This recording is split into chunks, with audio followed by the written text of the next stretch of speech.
سورہ قاریہ پڑھنے سے بلاؤں سے حفاظت رہتی ہے. سورہ تکاثر کو 300 بار پڑھنے سے جلد قرض ادا ہو جاتا ہے. کئی لوگ کہتے ہیں جناب قرض بہت ہے, چلے قرآن کا وظیفہ لے لیں, الہاکم التکاثر. یہ جو سورت ہے 300 بار پڑھنے سے بہت جلد قرض اتر جاتا ہے.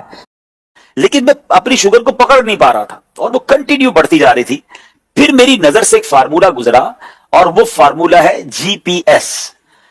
اب اس کے یہ فارمولا کیا ہے, تمام خاص طور پہ شوگر کے جو پیشنٹس ہیں, اور جس کو شوگر نہیں ہے وہ بھی ذرا غور سے سن لیں, جن کا وزن زیادہ ہے, جو بلڈ پریشر کی مریض ہیں یا کولیسٹرول کے مریض ہیں, میں صرف اپنا تجربہ شیئر کر رہا ہوں. آپ یہ تمام باتیں اپنے ڈاکٹر کے مشورے سے عمل کیجیے گا. میں نے الحمدللہ تمام چیزوں پر نہ صرف پاکستان کے بلکہ بیرون ملک کے ڈاکٹر سے بھی مشورے کر کے اس پر عمل کیا, اور آج میں آپ کو نتیجہ بتانے جا رہا ہوں. تو میری شوگر جو تھی, چلے بتا دیتا ہوں, میری شوگر 9.9 تک پہنچ گئی, بڑھتے بڑھتے 9.9 تک پہنچ گئی, جو کہ HB1C جو ہوتی ہے 3 مہینے کی شوگر, اور یہ گریجولی بڑھتی گئی. 7 سے کرتے کرتے 8 پہنچی, 9 پہنچی اور 9. میں نے کہا یہ کیا ہو رہا ہے, کیوں نہیں رک رہی شوگر؟ دوائیاں چینج کر کے دیکھ لی. تو پھر وہ جی پی ایس فارمولا میری نظر سے گزرا کہ شوگر صرف میٹھا کھانے سے نہیں ہوتی ہے. یہ 3 چیزیں ہیں, G for greens, P for potato, S for sugar. یہ 3 چیزیں اگر آپ چھوڑ دیں تو آپ بغیر دوائی کے شوگر پہ قابو پا سکتے ہیں. میں ایسے کئی لوگوں کو جانتا ہوں کہ جو پہلے 2 دوائیں کھاتے تھے, پھر ان کی شوگر 2-5 سال بعد دوائیوں نے اثر ختم کیا, وہ 4 ٹیبلٹ پہ پہنچتے ہیں, پھر دوائیوں اثر ختم کرتی ہے, وہ انسولین پر پہنچتے ہیں, اور ایک وقت آتا ہے کہ ان کی 25-30 سال پرانی شوگر کے بعد انسولین بھی کام نہیں کرتی ہے, اور پھر بیچارے اعضا کٹتے ہم نے لوگوں کے دیکھے. تو اب اس فارمولے کا جو مجھے بتایا گیا کہ اس فارمولے پر عمل کرنے سے آپ شوگر کو ریورس کر لیں گے اور آپ دوائیں بھی چھوٹ جائیں گی, پہلے تو مجھے یقین نہیں آیا, مگر اب میں نے خود عمل کرنا شروع کیا. اب اس کا تھوڑا سا عمل مشکل یہ ہے کہ اس میں گرینز, یعنی آپ کو اس میں روٹی چھوڑنی پڑے گی, اس میں آپ کو چاول چھوڑنا پڑے گا, اناج جو ہے نا وہ چھوڑنا پڑے گا, کیونکہ یہ ڈائریکٹلی کاربوہائیڈریٹس ہیں. مجھے پتا چلا کہ ایک روٹی 4 چینی جتنا اندر جا کے کام کر رہی ہے, وہ چینی نہیں ہے اس میں, لیکن وہ اندر جا کے کاربوہائیڈریٹس ہوتے ہیں بنا رہی ہے. اگر آپ نے 2 یا 3 روٹیاں کھا لی ہیں تو آپ نے 12-15 چمچ شوگر کھا لی سمجھ لیں, اور تو شوگر کہاں سے کم ہوگی؟ تو اب روٹی کو چھوڑنا تھا. اچھا روٹی میرے لیے اتنا مسئلہ ہے, ہم میمنوں کے لیے چاول بڑا مسئلہ ہے, ہم چاول بہت کھاتے ہیں, تو چاول چھوڑنا تھا, روٹی چھوڑنی تھی, پوٹیٹو خیر ویسے بھی اتنا زیادہ مرغوب نہیں تھا, اور شوگر والی تمام چیزیں, بیکری کی تمام آئٹمز.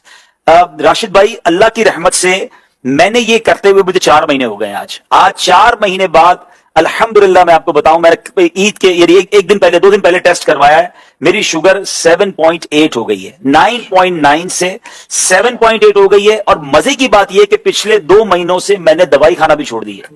یہ میں نے دوائی کے بغیر ریکور کیا. اگر میں دوائی کھا رہا ہوتا تو یہ 6.5 ہو چکی ہوتی, لیکن میں کیوں اپنے اندر کیمیکل ڈالوں؟ میں ڈاکٹر سے مسلسل مشورہ کرتا رہا, تو ڈاکٹر صاحب نے کہا آپ چیک کرتے رہے, اور کم ہو رہی ہے تو آدھی آدھی کرتے رہے دوائیں. تو اب میں اس پوزیشن میں ہوں کہ میں پورے دن میں الحمدللہ دوائی نہیں کھاتا ہوں.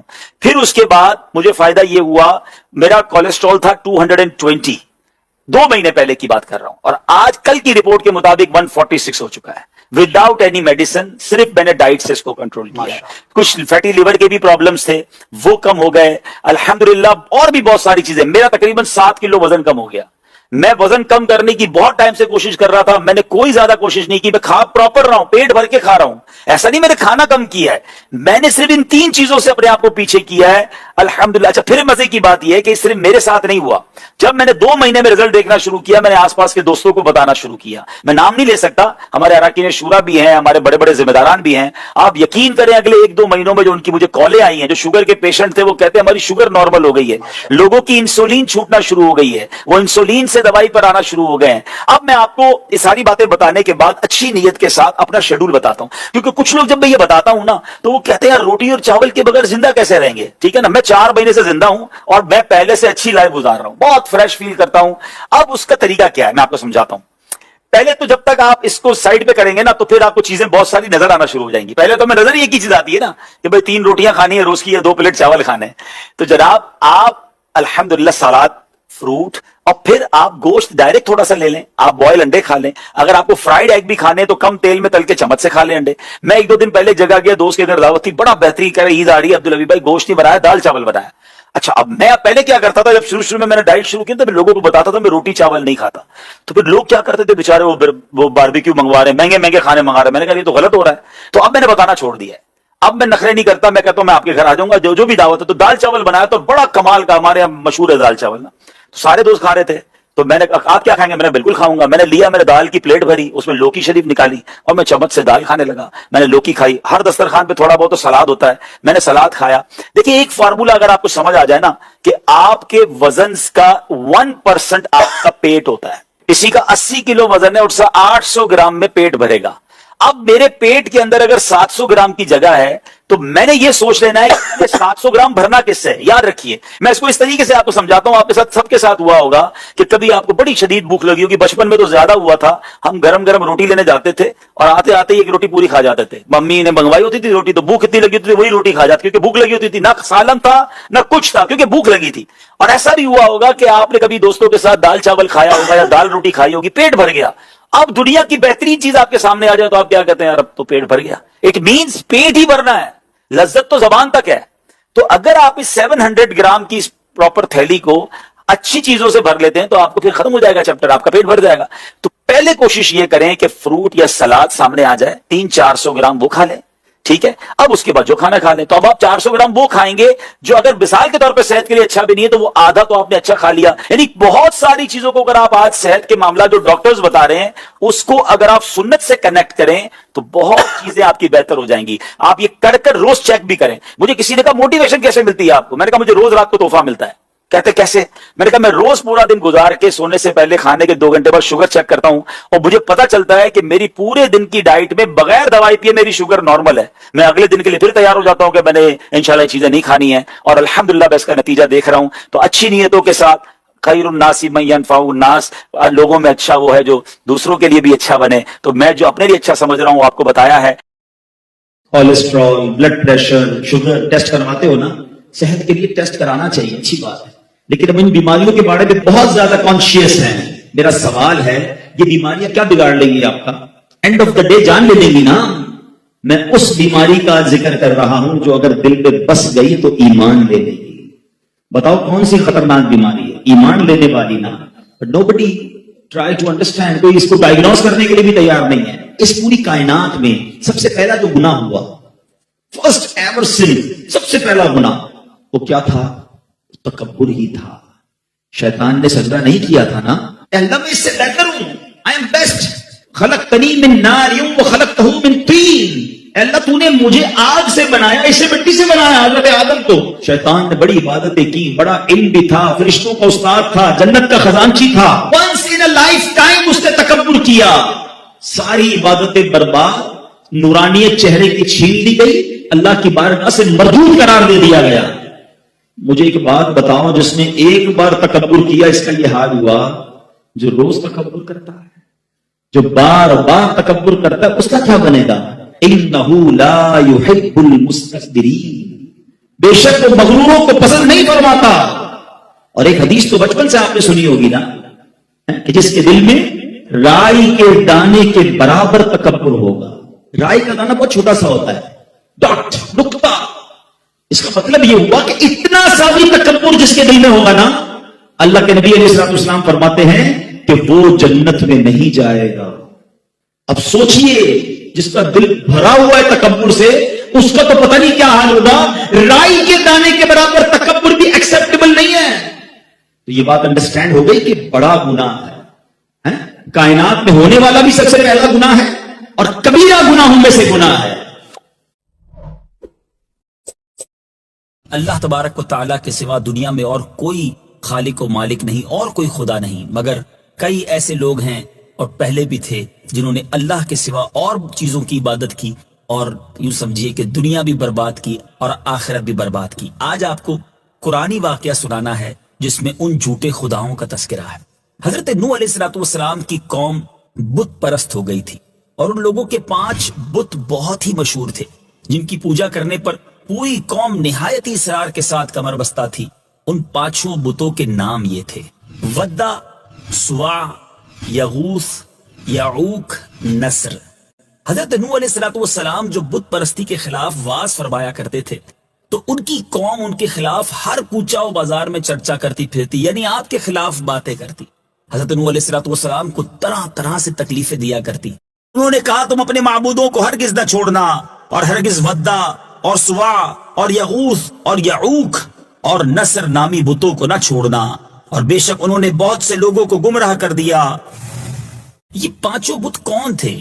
ان کے بارے میں حضرت عروہ بن زبیر رضی اللہ تعالی عنہما کا بیان ہے کہ حضرت آدم علیہ السلام کے یہ پانچوں فرزند تھے جو نہایت دیندار اور عبادت گزار، اور لوگ ان پانچوں کے بہت ہی محب اور معتقد تھے.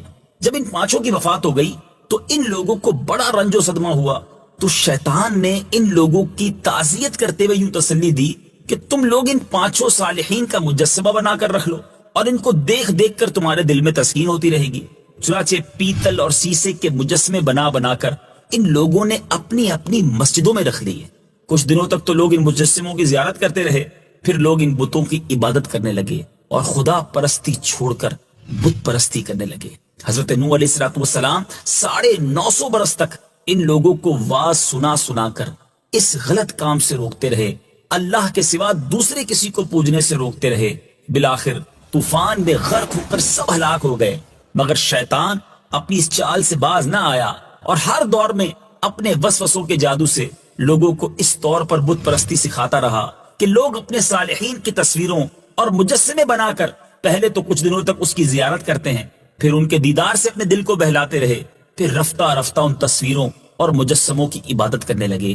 اس طرح شرک و بت پرستی کی لعنت میں دنیا گرفتار ہو گئی اور خدا پرستی اور توحید خالص کا چراغ بجھنے لگا، جس کو روشن کرنے کے لیے انبیاء و سابقین یکے بعد دیگرے برابر مبعوث ہوتے رہے، یہاں تک کہ ہمارے آقا علیہ السلام نے ہمیشہ کے لیے بت پرستی، اللہ کے سوا کسی اور کو پوجنے کی جڑ جو ہے وہ اس طرح کاٹ دی کہ آپ نے تصویروں اور مجسموں کا بنانا ہی حرام فرما دیا اور حکم صادر فرمایا کہ تصاویر اور مجسمے ہرگز ہرگز کوئی شخص کسی آدمی تو آدمی کسی جاندار کے بھی نہ بنائے، اور جو پہلے سے بن چکے ہیں ان کو جہاں بھی دیکھو مٹا دو اور توڑ پھوڑ کر تباہ و برباد کر دو، تاکہ نہ رہے بانس نہ بجے بانسری. پھر میٹھے اسلامی بھائیوں، اس قرآنی واقعے سے ہم سب کے لیے بھی یہ درس ہے کہ بعض لوگ اپنے بزرگوں کی تصویریں اپنے گھروں میں لگاتے ہیں، ان لوگوں کی تصویریں لگاتے ہیں کہ جن سے ان کو عقیدت ہوتی ہے، پھر بعض نادان تو اس پر ہار بھی پہناتے ہیں.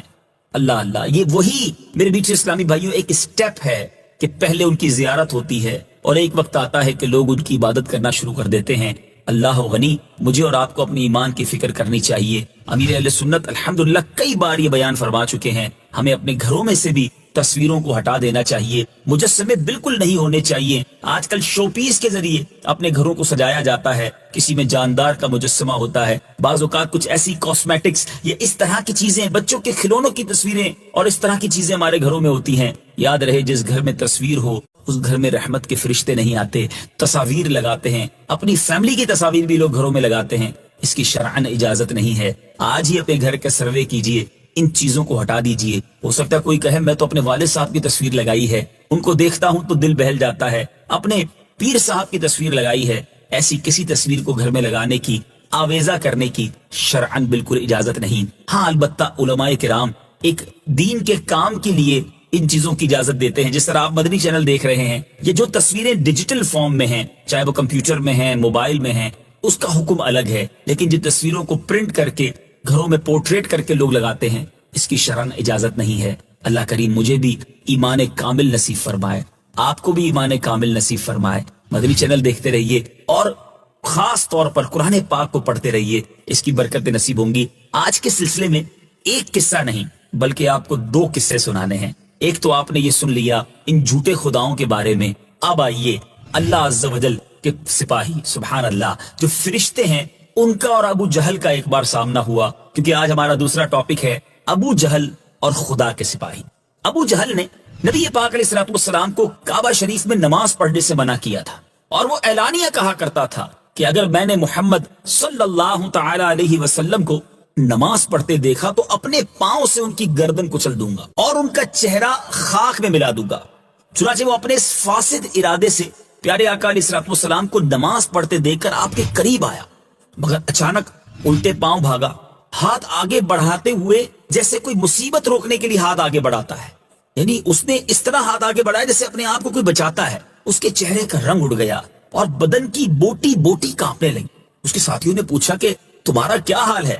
تو کہنے لگا میرے اور محمد صلی اللہ تعالی علیہ وسلم کے درمیان ایک خندق ہے جس میں آگ بھری ہوئی ہے، اور کچھ دہشتناک پرند بازو پھیلائے ہوئے ہیں. اس قدر خوفزدہ ہو گیا ہوں کہ آگے نہیں بڑھ سکا اور ہانپتے کانپتے کسی طرح جان بچا کر بھاگا.